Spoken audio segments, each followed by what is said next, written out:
Well, good morning, Black Lounge and all my loungers. I hope everybody's doing as great as me. I hope you had a great night as I did. Shout out to all the new members, all the new subscribers. Really appreciate you guys.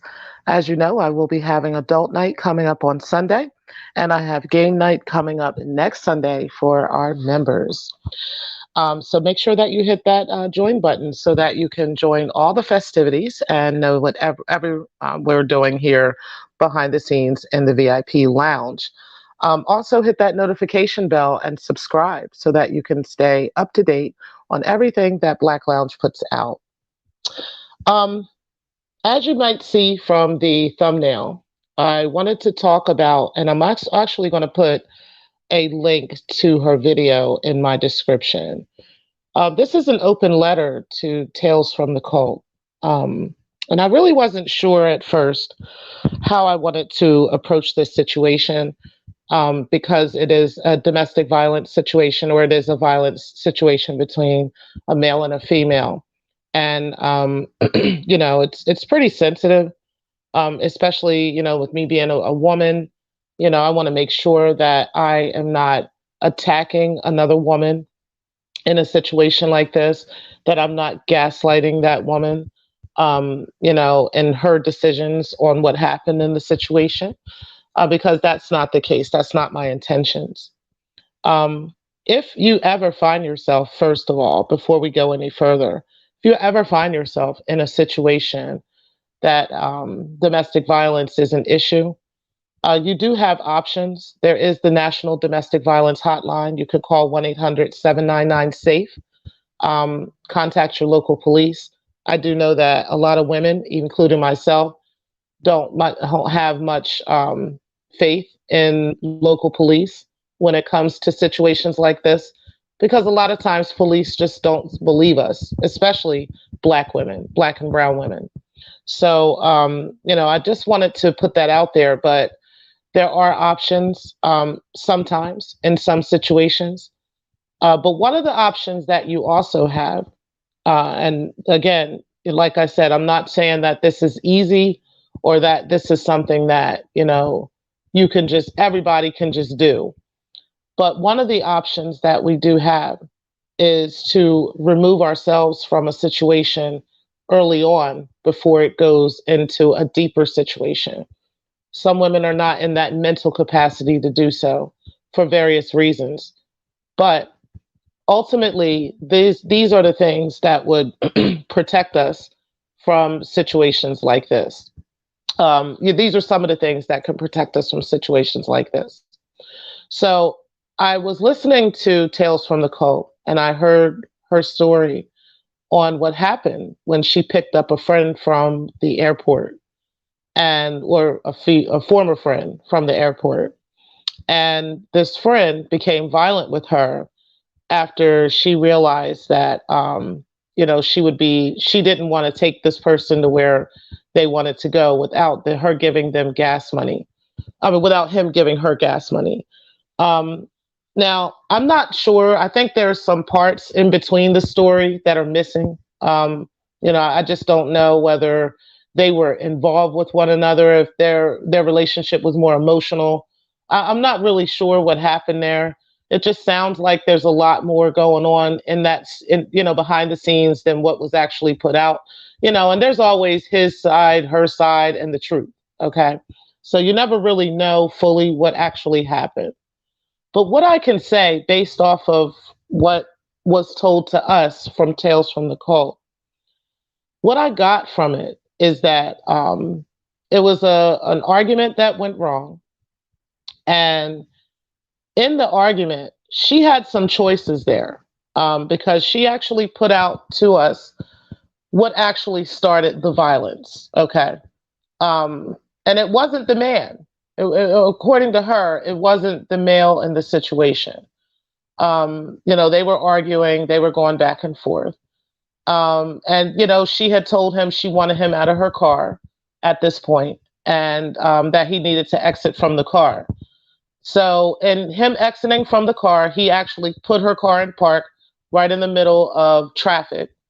And, he got out the car so he could go ahead and get his things out of the back seat.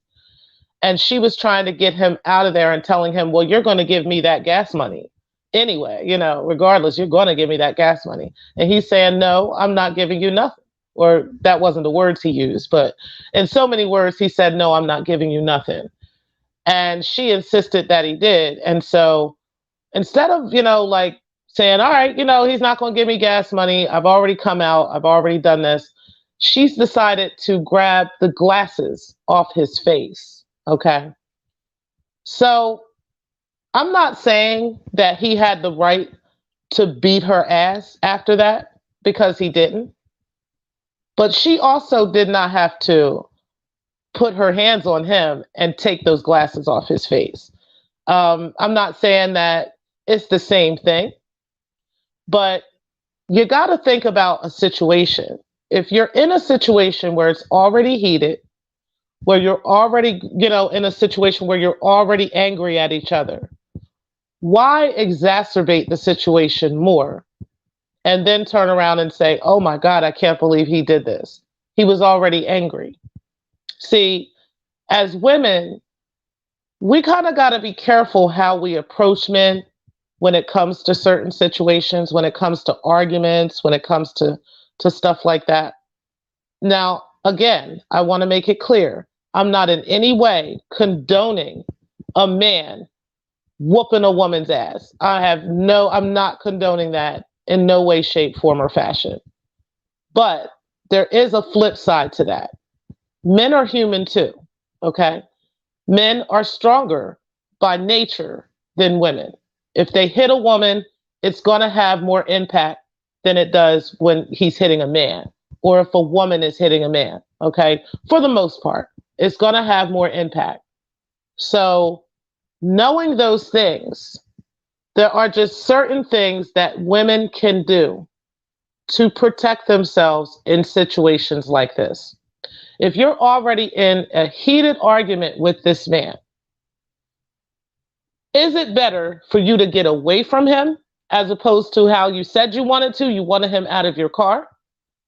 The bigger picture would be to get him out of the car as opposed to getting the gas money. Okay. Because ultimately, like you said, when you first left your house to come pick him up from the airport, you had no intentions of collecting gas money from him. Okay. Until you found out he wasn't going where you thought he was going, which in my mind, I'm thinking you're thinking he's coming to you, or he's coming out with you, or he's going to your house or whatever.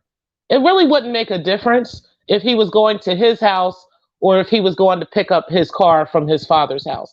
I don't understand what difference that would make unless you were thinking he was coming with you somewhere. Okay. And then, I could see where you're like, oh, why would you pull me out of my house and use me to come get you? Because you already knew you were coming to get him. You already knew you were taking him somewhere. So that's the part I think you left out. You left out the part that, hey, this guy was supposed to be coming to my house. And instead of him coming to my house, he wanted me to take him to go get his car from his dad's house so he could go somewhere else. So that's where that's where the argument came in. Okay. And then, the argument became violent. The situation became violent. I don't know everything that happened, but just based off of what you're saying, this is how it sounds. Okay. I feel bad for you because as a woman, no woman deserves to have her ass beat by any man. It doesn't matter what's going on or how it's going. Okay. If you're not beating his ass like to a pulp, there really is no reason for him to be, extra overly violent with you. But whatever kind of man you're dealing with, okay, first of all, it was inappropriate. His mentality was inappropriate as it was. Okay. And I think you already kind of knew that just based off of the kind of man that he is. Okay. I'm pretty sure you've seen these kinds of signs in this person in the past. Okay. I'm not saying that he's hit you in the past or anything like that, but I'm pretty sure there's been some rocky road there between y'all. I'm pretty sure it all did not just accumulate, all just come together at that 1 second. Okay. I'm pretty sure this is something that has been brewing for some time. Whether you guys are sleeping together, whether there's some kind of relationship there, or whatever the case may be. And even you are calling it domestic violence. So that would say that he's either in your home a lot, or he lives there with you a lot, or whatever the case may be. And like you said, he said he wanted to go home at first. So you thought you were picking him up to take him home. So I guess that means he lives with you. But then he said that he wanted to go pick up his car from his dad's house. And that's where the anger came in between the two of you. Okay. So again, you could have dropped him off, at his dad's house and kept it moving. Or you could have told him, well, get out my car. You didn't tell me you wanted to go to your dad's. You didn't tell me you wanted to get your car, whatever. But you messed up at the moment where you took your hands and you pulled those glasses off his face. He took that as an assault. And I would have too.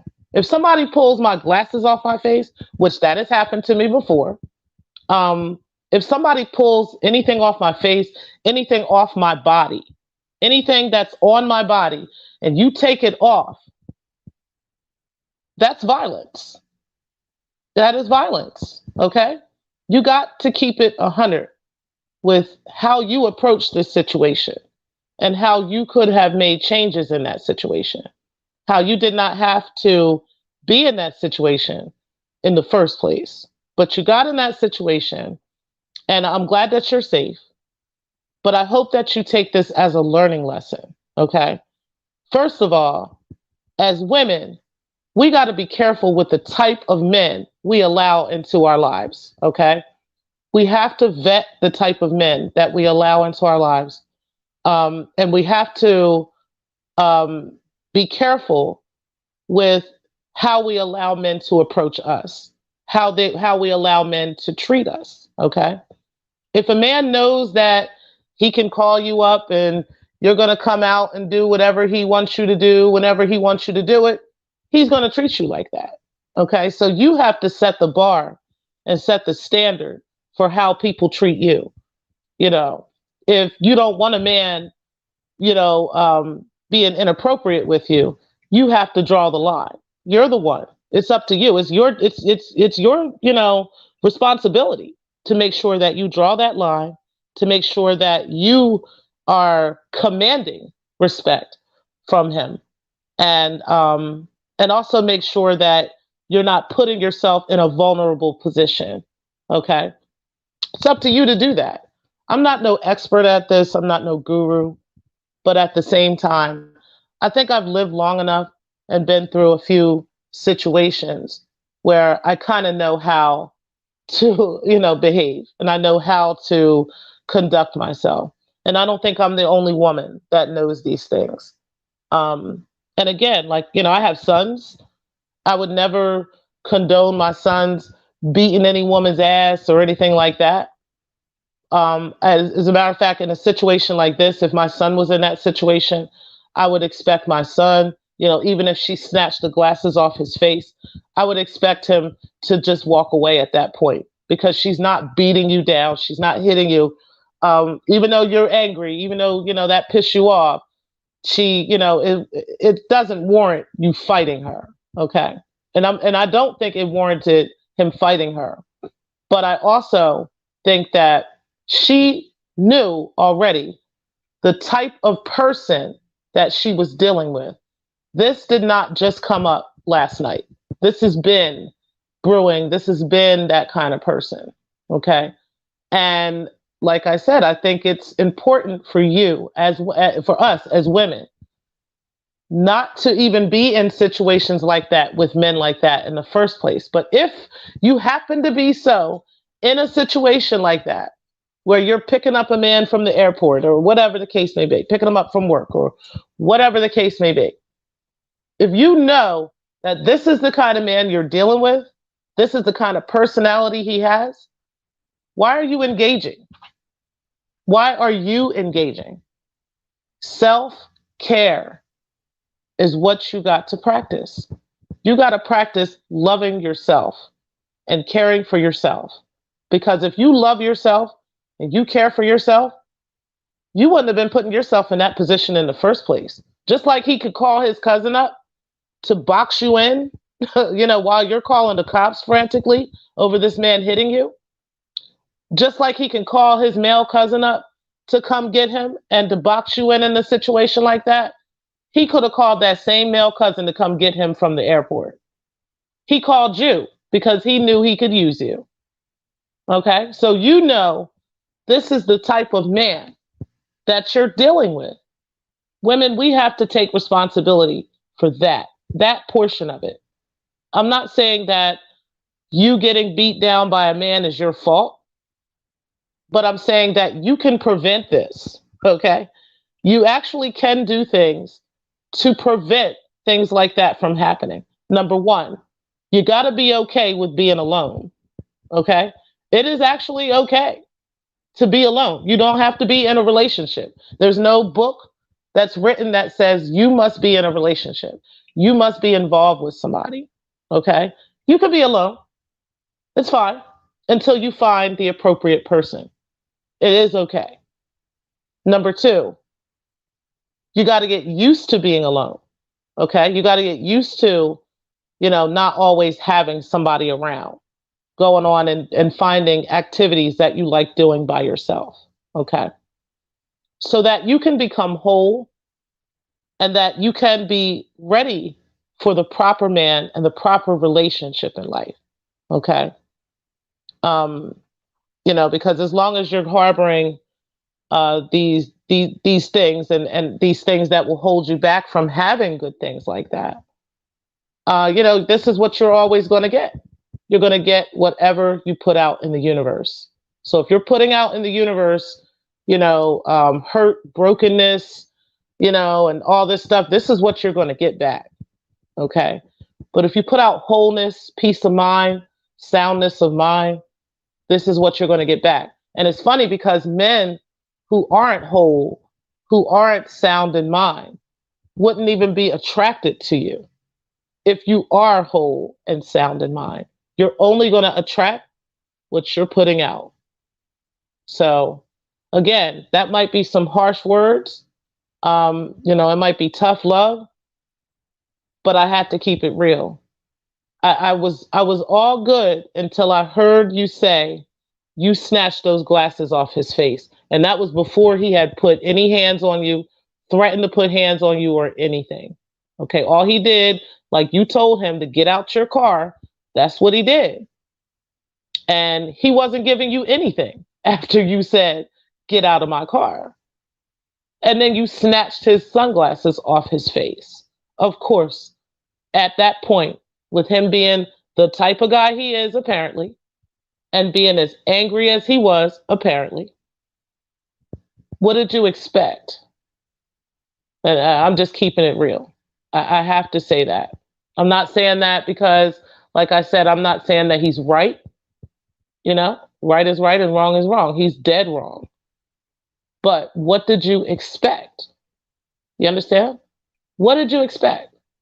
Did you expect him to just walk away? Did you expect him to just walk along the highway? I mean, what did you expect? You came out late at night, 11 o'clock at night, to come get a man from the airport that could have got a ride from his cousin. You did that to bring him home because he said you thought he wanted to go, quote unquote, home. You did that. Okay? So I need women to take responsibility for things like that and start putting ourselves in better positions. Start loving ourselves much more. Start valuing ourselves, valuing our lives much more. Because if you value yourself and you value your life, like I said, men like that wouldn't even be attracted to you. They might think you look good and all that, but once they get to know the personality you have, they wouldn't even be interested because they can't manipulate you. They can't get over on you. Okay, they're not interested in that. And I love that. I love the fact that I don't have narcissistic men that are beating my door down to get to me. I don't have, disrespectful men that are beating my door down to get into my life. I don't have that because I'm not pushing that into the universe. I'm not putting brokenness out here in the universe. The man I have in my life, we're attracted to each other because of our wholeness. We're attracted to each other because of our peace. We're attracted to each other because of the power that we both possess as good people. And that's why I love that man. I love him because he wouldn't put me in a position like that. First of all, he wouldn't have me coming out at 11 o'clock at night to come get him for anything, for nothing, unless he was just absolutely stranded and there was no way he could get a hold of anybody else. And he would have me on the phone with him the whole time, making sure that I'm safe, coming out the door, getting in the car, and everything. That's the kind of man you want. You want a man who would never put you in a position where you're in danger in any kind of way, shape, form, or fashion. If he really loves you, he would protect you in every single way. That's what true love looks like and feels like. So I hope that this never happens to you again. I pray that you're okay. And I pray that you heal from here. I pray that you find the happiness that you deserve. But it starts from within. You got to clean up whatever emotional turmoil is happening that is allowing you to push that type of energy out into the universe, and that energy to be back attracted to you. You got to fix that. And then he got to fix himself, but that's his issue. That's not your issue. Get far away from that man and don't look back. And yeah, that's my message to you. I hope you're doing well. And again, this is for any woman who is dealing with a situation like that. Any woman. October is National Domestic Violence Month. It is something that, that has come about because of how many men and women have been abused over the years, have been killed over the years. And it's appropriate to have conversations like this, tough conversations, to, so that we can help one another in situations like this. Everybody doesn't know what to do or how to do it. Everybody wasn't raised in a household where there's strong women and strong men in the household, and they teach you better than that. So, but it's up to you as an adult to, if you recognize at least that much of it, nobody taught me nothing. Nobody said this. If you can come to that conclusion and you recognize that part of it, then you have the ability to make changes in your life. And I'm hoping that the next story that we hear from Tales from the Cult, besides about Danny Robertson or anybody else, and shout out to you for all of that. I hope the next story that we hear from you is a happy story. It's a peaceful story, and it's a story of triumph, and that you got through this 10 toes down. So, all right, guys, I'm going to go ahead and get off of here. I just wanted to talk about that real quick. You guys make sure that you utilize the National Domestic Violence number if you do need it or if you know someone else in need of it. And I will talk to you guys later. Peace.